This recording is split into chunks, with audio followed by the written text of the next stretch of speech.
How do they sleep at night after this vote on ground zero first responders from 9/11? Are they going to get that done? Or are we just going to leave these American heroes out there to twist in the wind?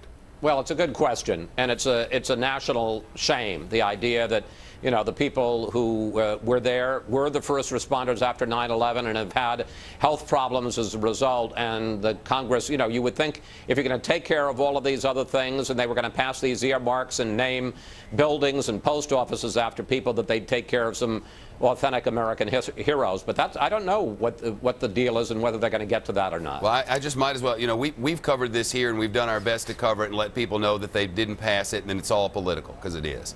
But last night on Jon Stewart, it was Jon Stewart's last one of the week, and okay, we watch it, whatever. And he's just flat on absolutely right. And it's worth saying, who's going to hold these people's feet to the fire when we're able to put a 52-story building down there so far at ground zero? We're able to pay for tax cuts for billionaires who don't need them, and it's not going to stimulate the economy.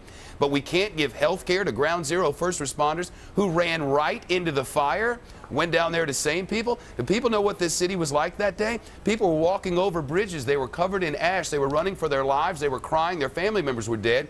And these people ran to ground zero to save people's lives. And we're not going to even give them medicine for the illnesses that they got down there. It's disgusting. It's a national disgrace. It's a shame. And everybody who voted against it should have to stand up and account for himself or herself. Is anybody going to hold them accountable?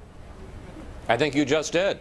Well, I'm not really in a position to do that. I mean, I think I just kind of went out there and said what the truth is, and I feel like at some point we're going to have to do something for these people. There was no warning label on ground zero on 9/11. These substances will kill you, and even if there had been, they'd have gone anyway. They just need a little bit of help. It wasn't a lot of money in the grand scheme of things. We spend a lot more money giving Warren Buffett his income tax refunds than we do doing anything for those people, don't we?